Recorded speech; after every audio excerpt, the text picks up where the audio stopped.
There's a lot of families that lost loved ones, right? That would love to be in our shoes. And so I think you can be grateful while still acknowledging the suck, right? And the last 9 months have sucked. They've sucked. I think that's where I'm at right now, is that I'm just so frustrated. Like, I'm so frustrated with my body. I'm frustrated with COVID. I'm frustrated that, this is happening.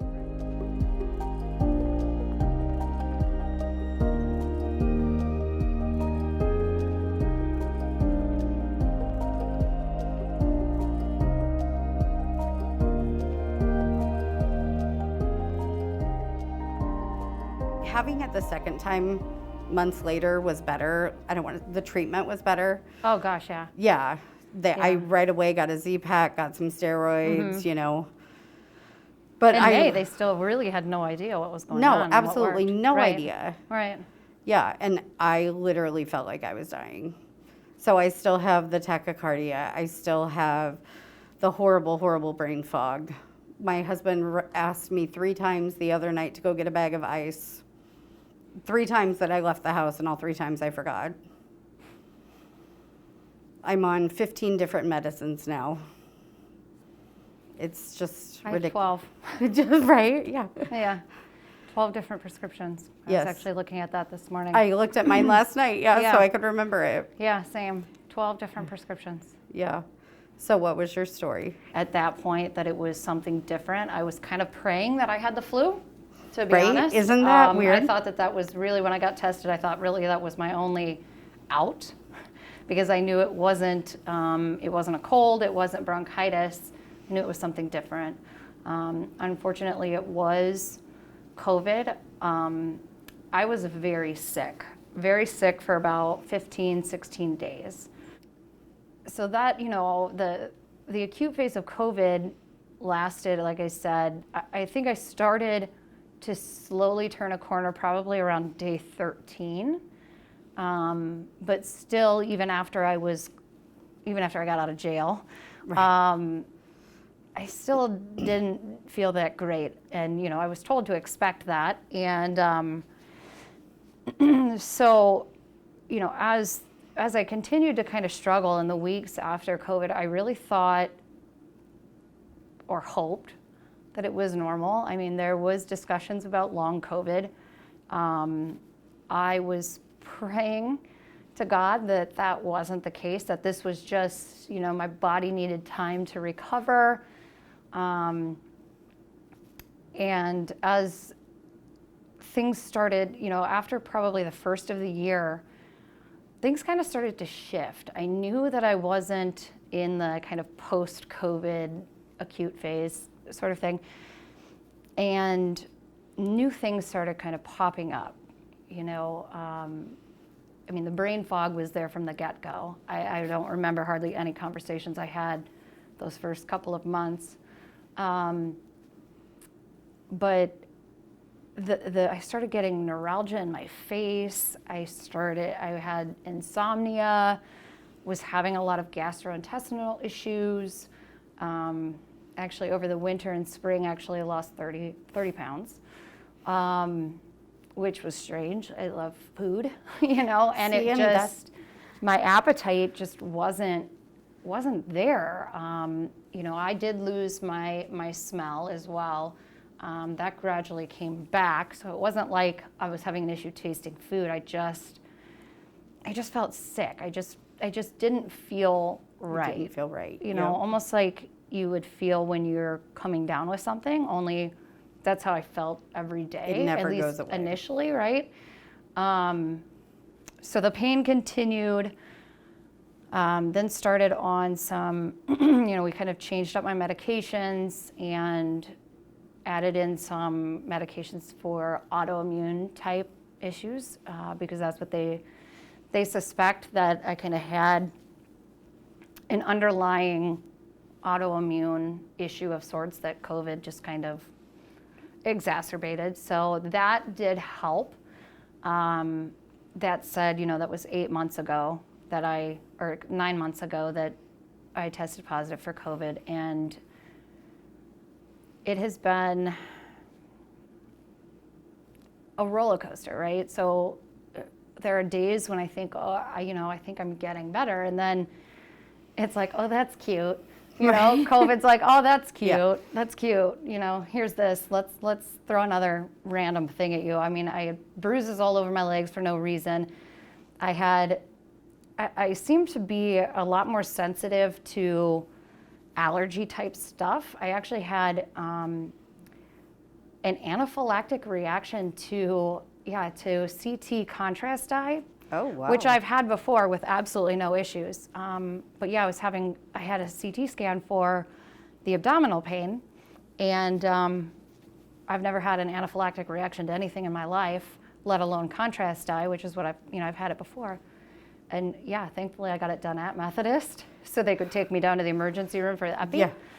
But it's stuff like that individually you could probably find a way to explain away, right? Yeah. But it's all the different things together. I mean, the brain fog is hilarious. I mean, not hilarious, but I will tell a story to people, and this has happened to me a few times where 10 minutes later I tell them the same story. Exactly. Yep. And I have absolutely no idea at the time that I had just, I completely forgot that I've told that story. And,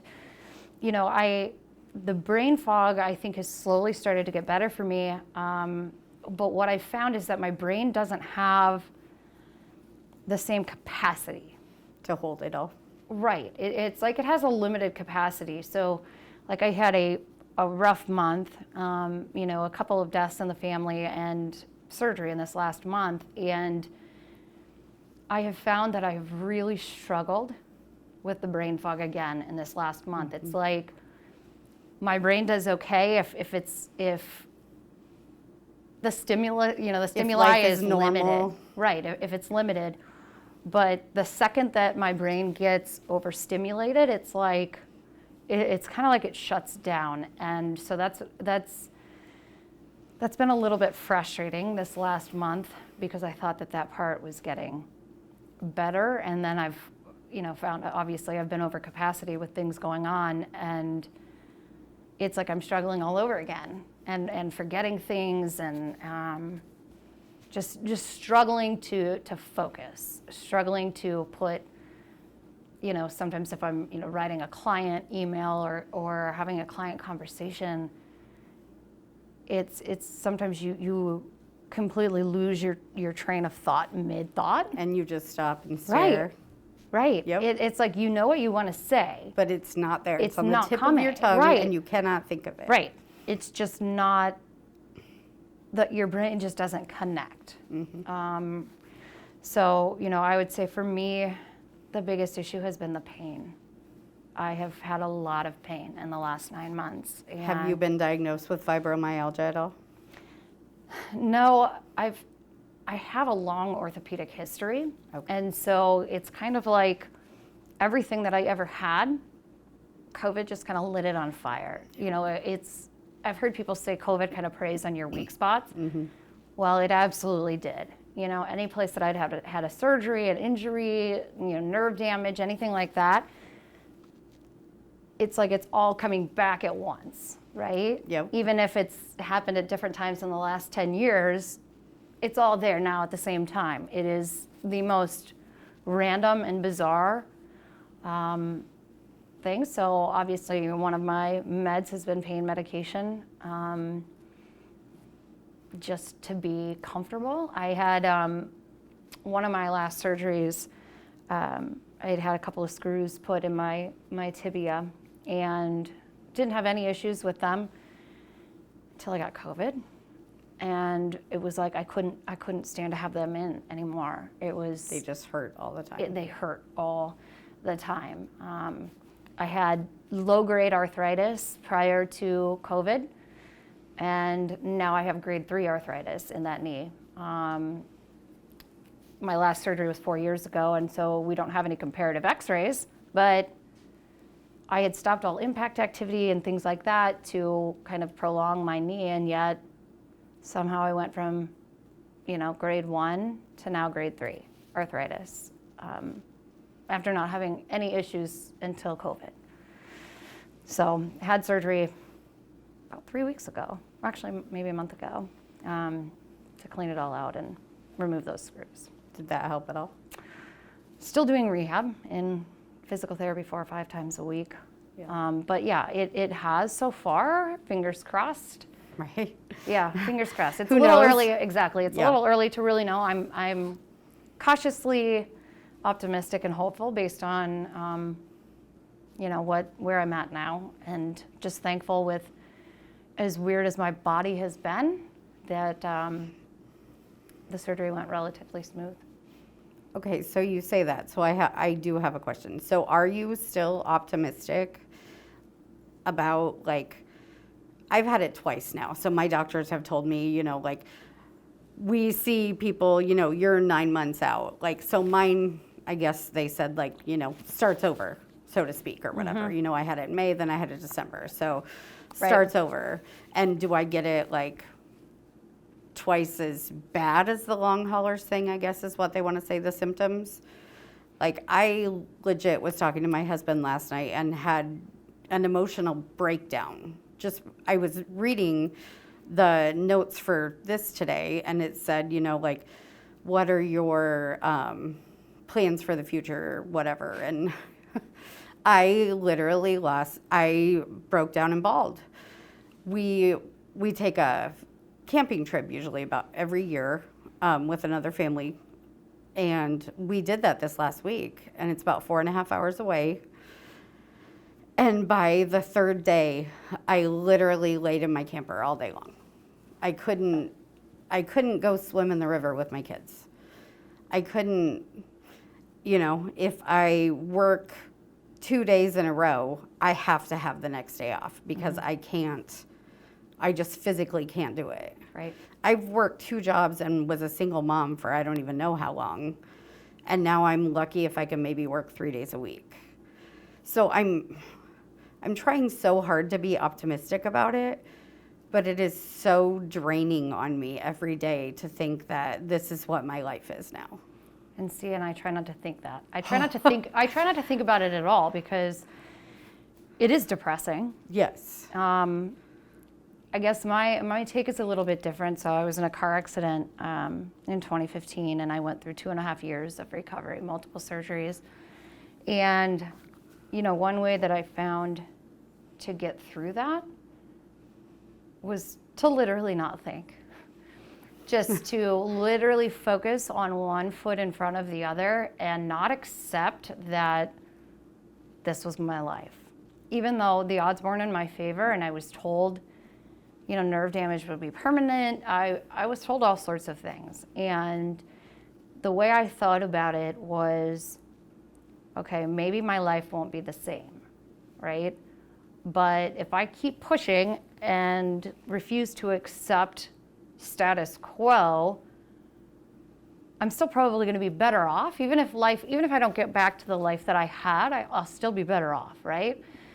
And so that's kind of how I'm approaching this. It's not to say that I am always successful at this. Yeah. I also have meltdowns, and I think that's okay, right? Like, I think it has to be. absolutely, and it's not to take away. So, what's interesting for me is I have such gratitude. It's a weird combo, right? I am very grateful to be alive. I'm grateful that it wasn't even worse. I'm grateful that it isn't even worse, but that doesn't change the suck. Exactly. Right? Like, Yeah, it doesn't take you can away be from great. what we I think have. you can be grateful because there's a lot of families that lost loved ones, right? That would love to be in our shoes. And so I think you can be grateful while still acknowledging the suck, right? And the last 9 months have sucked. They've sucked.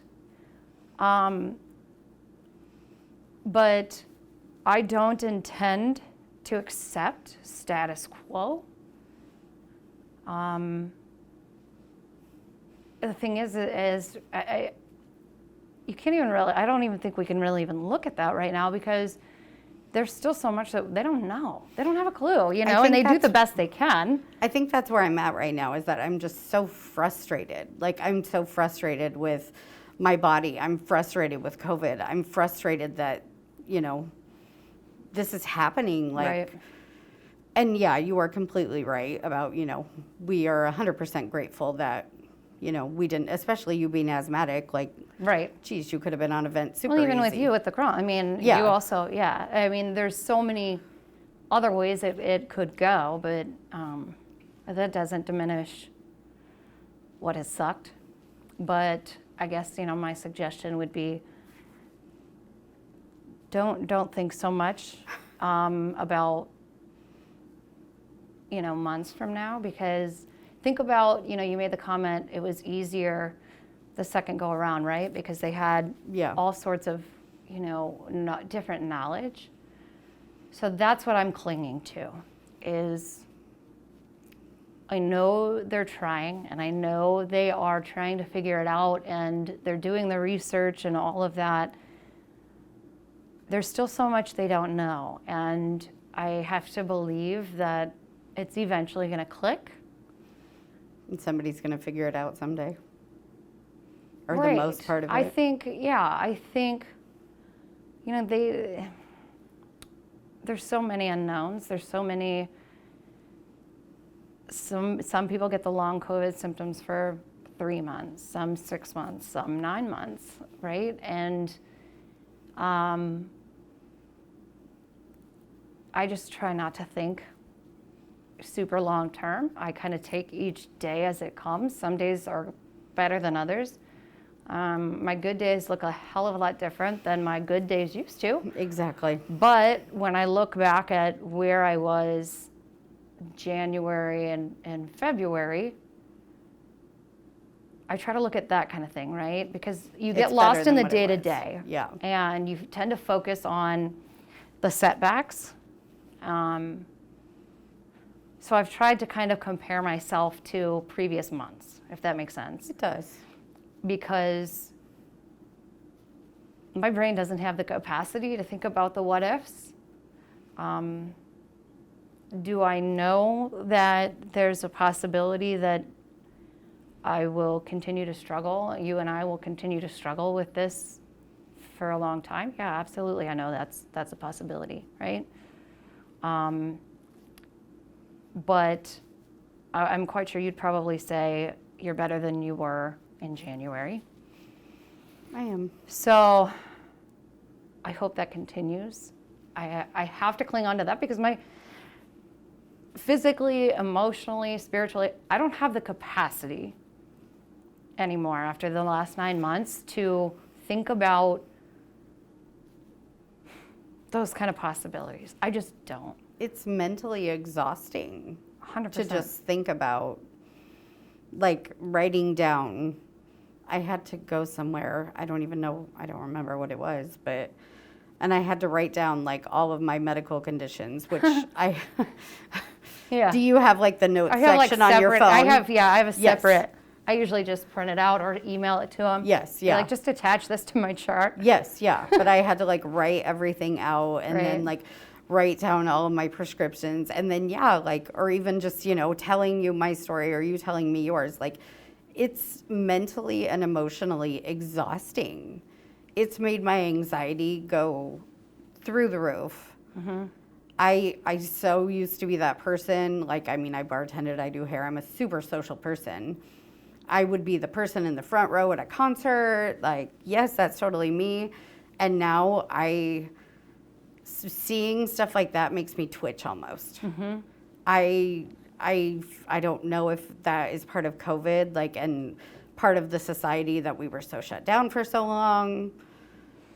It's probably a combo of all of it. Yeah. To be quite honest, I know a lot of people have struggled with anxiety after COVID.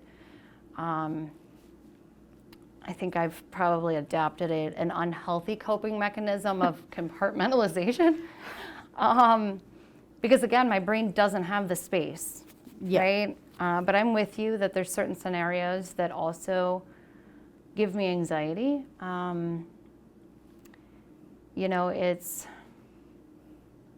It's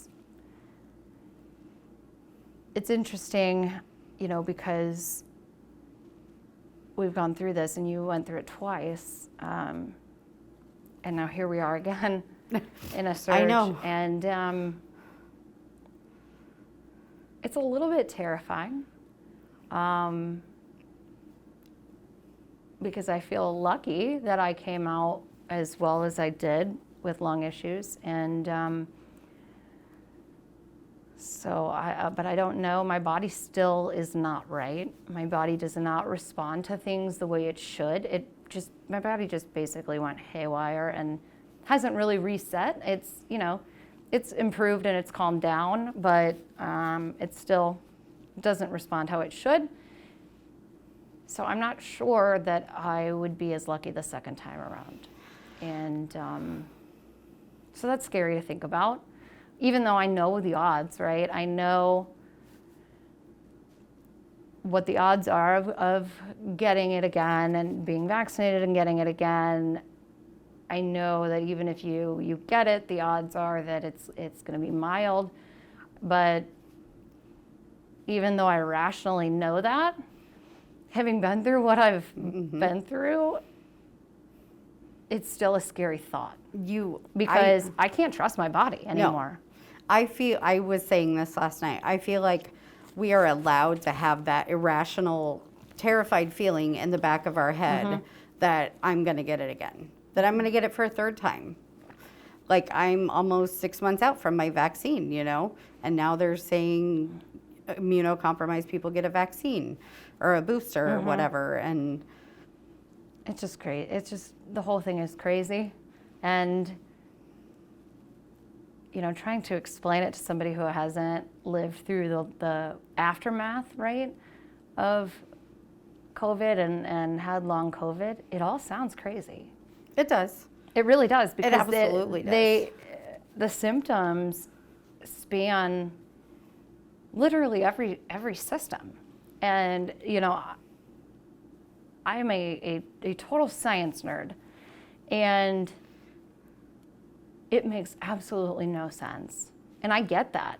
And I get that when, if I were to tell the average person everything that has happened and everything that continues to happen, they're going to look at me like I'm nuts. And so I've stopped talking about it. I have stopped talking about it. One, people are tired of hearing about it. Exactly. And two, it's impossible to make somebody understand. It really is so bizarre, and yet there are so many people going through what you and I are going through, and it's different for everybody. Just like COVID is different for everybody, long COVID is different. I've found, in reading other people's stories, is that just like COVID isn't identical for any two people, neither is long COVID. And so it's just, we share a bond that our body hates us. Our body hates us. Yes. That's the perfect way to say it. Our body hates us. Yeah. Have you noticed with like friends or family, or like people don't invite you to things because you don't have the energy to go do it, or I find that I've just I will occasionally go to stuff.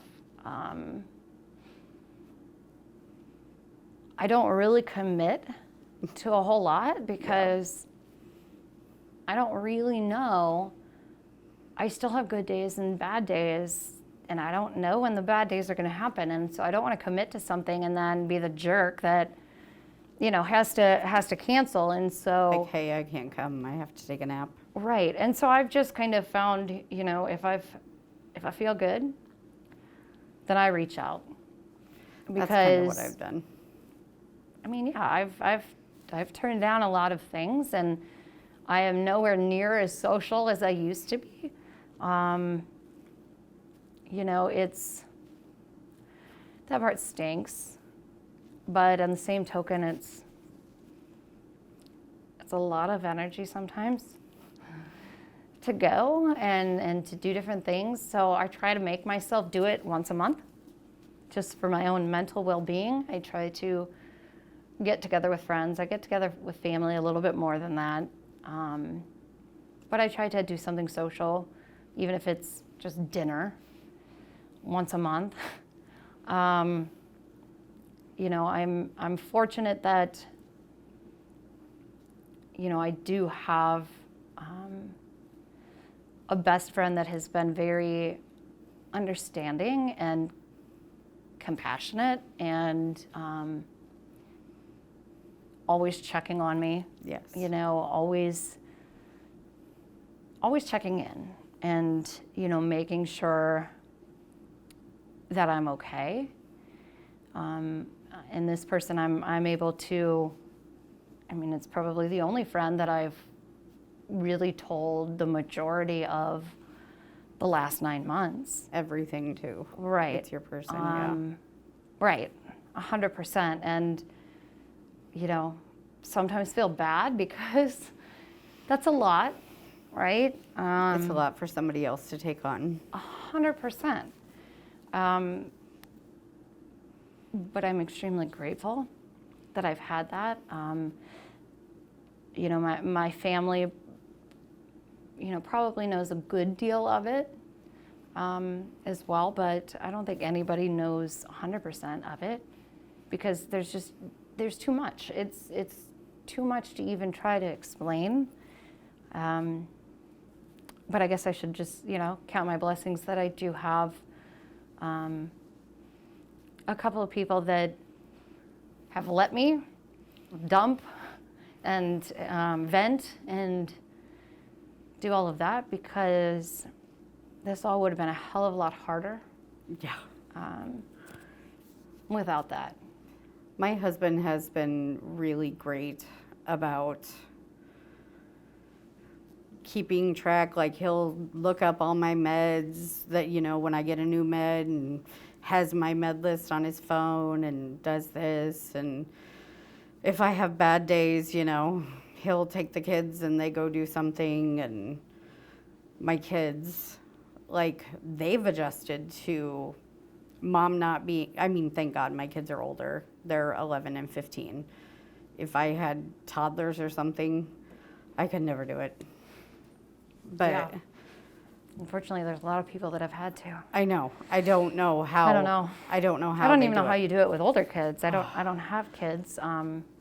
My kids have learned that I am not the same person I was a year ago. Mm-hmm.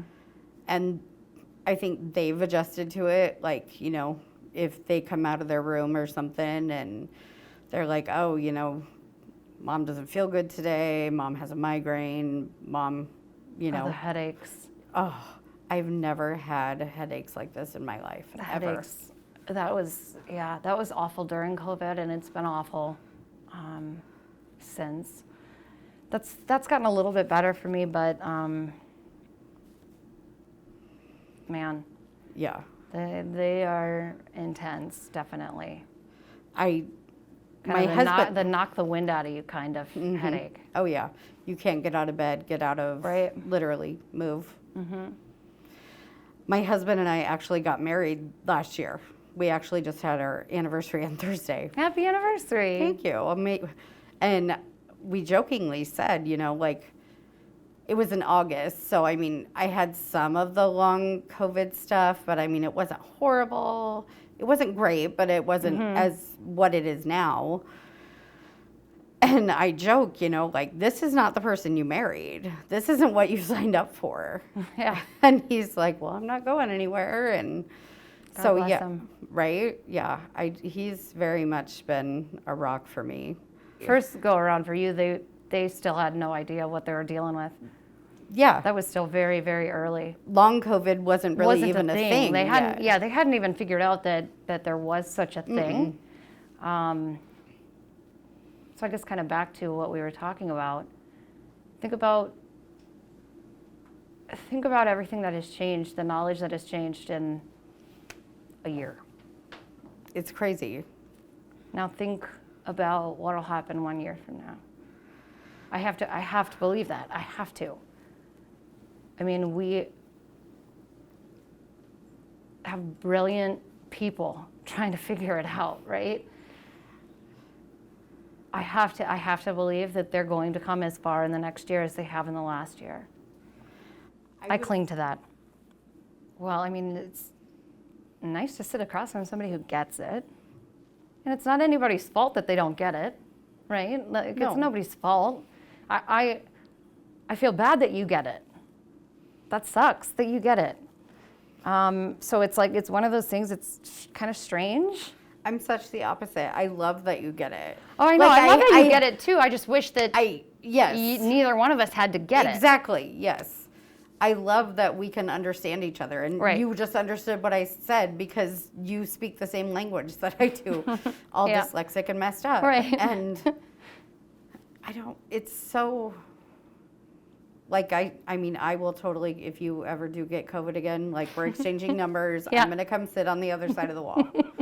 I will be your person now because It's so rare that you even got it twice. I didn't think I would. When I got it, yeah, my doctor was, and my doctor, I think still is like, you're the only person I know that's had it twice. God, lucky you. I'm blessed, I guess. I don't know. But yeah, it's so nice to have someone who understands. Like, I don't have to explain myself to you. Mm-hmm. Like, if we are friends now, I don't have to, explain like, oh, sorry, we are not going to have coffee today because, like, I have a migraine. Yeah. And you're not going to think that I'm blowing you off. Right. People who don't get it, that say things like, you have to be positive, you have to, well, of course, duh. Like, I'm not walking around, like, being negative, but I can't ignore the suck, right? I can't ignore that there are days that are hard. There are days where functioning is hard. They're getting fewer. They're getting further apart, but they still happen. Those days still happen, right? And so yes, I am very grateful, but it is annoying when people who don't get it. I get so sick of people. You could have been. You could have. Yeah. They play all the scenarios, and yes, of course, like, I will never stop being grateful that I survived and that things aren't worse, but, like, they still suck. I get so sick of people, you're right, telling you to stay positive and, it'll get better. But I am a very... It's just a human response. It's a knee-jerk response. And I'm just like, will it get better? When will it get better? Like, I just stop thinking. I just compartmentalize now. Yes. I just stop thinking about all of it. I appreciate you saying that, but it doesn't help me any. No. No. It doesn't. Yeah. The other thing that I wish, people would kind of take away from our story is you talked a little bit about the gray area, right? That it's not... there's statistics about how many people recover, right? And people talk about, well, I only have X amount of percentage chance of dying, all of these people have recovered. Well, by the way they run the statistics, you and I are considered recovered. Yet, nothing resembles what it did. No. Our life is nothing like it was a year ago. And so that's what I really wish people understood. And again, it's not about fear. It's not about this, that, and the other. That drives me insane. It's about reality. It is about reality, right? And you don't know who's going to get it, who's going to die, who's going to have a hell of a time, be very sick, but not die, who's going to have a minor case, who's going to get long COVID, who's not, and to what extent they get it. Exactly. Right? But you and I are considered recovered. Mm-hmm. In the statistics. And so that's what I wish people would understand. And yes, I am grateful to be recovered. I'm grateful to be here, grateful that I didn't die. But part of that recovery statistic, this is what it looks like, right? This is the things that we're talking about. There's a huge subset of people who are considered recovered. And I don't think that their life now. I don't think that people really pay attention to that aspect and what a certain subset of recovery actually looks like for some people. I've kind of seen both sides of it, because like the first time I had it, you know, it was nobody knew anything, and then the second time, like I said, my care was just so much better, and it just, I couldn't thank Methodist and my doctor more. I literally don't know what The I would unsung be. heroes. I don't know what I would be. The GPs. Yeah, I don't know And what I the- would be, what my life would be like Same. if I didn't have that. Same. And I'm very, very appreciative of Methodist doing this story. The progress and the progress that I've made is all a direct relation to the care that I've had. 100% agree.